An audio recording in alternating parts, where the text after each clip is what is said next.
58. MUJADILA, or the woman who pleads.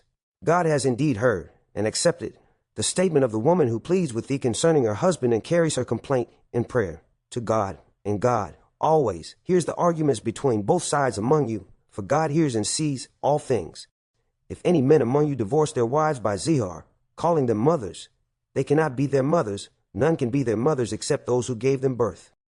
And in fact, they use words, both iniquitous and false. But truly God is one that blots out sins and forgives again and again.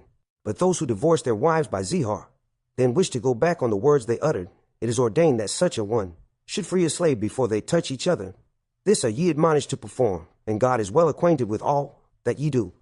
And if any has not the wherewithal, he should fast for 2 months consecutively before they touch each other. But if any is unable to do so, he should feed 60 indigent ones. This, that ye may show your faith in God and his apostle. Those are limits set by God. For those who reject him, there is a grievous penalty. Those who resist God and his apostle will be humbled to dust, as were those before them. For we have already sent down clear signs.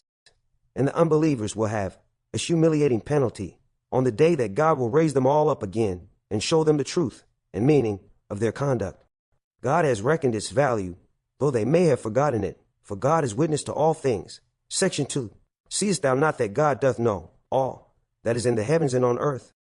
There is not a secret consultation between 3, but he makes the 4th among them, nor between 5, but he makes the 6th, nor between fewer nor more, but he is in their midst, wheresoever they be. In the end will he tell them the truth of their conduct on the day of judgment.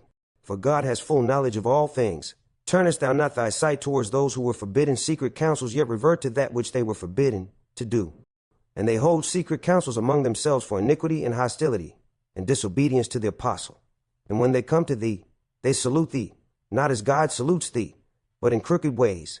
And they say to themselves, why does not God punish us for our words? Enough for them is hell, in it will they burn, and evil is that destination. O you who believe, when you hold secret counsel, do it not for iniquity and hostility, and disobedience to the prophet, but do it for righteousness and self-restraint, and fear God, to whom you shall be brought back. Secret counsels are only inspired by the evil one, in order that he may cause grief to the believers, but he cannot harm them in the least, except as God permits. And on God let the believers put their trust. O you who believe, when you are told to make room in the assemblies, spread out and make room, ample room will God provide for you.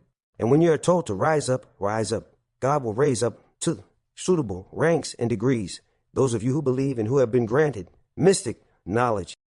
And God is well acquainted with all you do, O you who believe. When you consult the apostle in private, spend something in charity before your private consultation.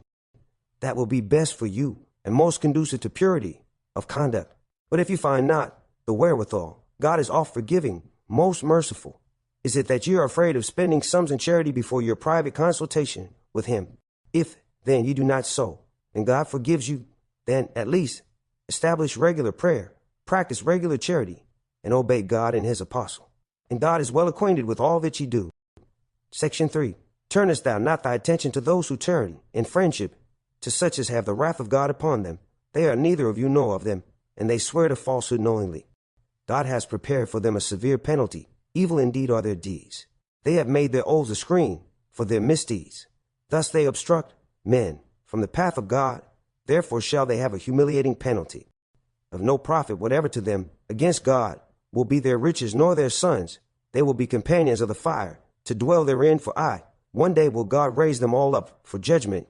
Then will they swear to him as they swear to you, and they think that they have something to stand upon. No, indeed, they are but liars. The evil one has got the better of them, so he has made them lose the remembrance of God. They are the party of the evil one. Truly, it is the party of the evil one that will perish. Those who resist God and his apostle will be among those most humiliated. God has decreed, it is I and my apostles who must prevail. For God is one full of strength, able to enforce his will. Thou wilt not find any people who believe in God in the last day, loving those who resist God and his apostle, even though they were their fathers or their sons, or their brothers, or their kindred. For such he has written faith in their hearts, and strengthened them with the Spirit from himself. And he will admit them to gardens beneath which rivers flow, to dwell therein forever. God will be well pleased with them, and they with him. They are the party of God. Truly it is the party of God that will achieve felicity.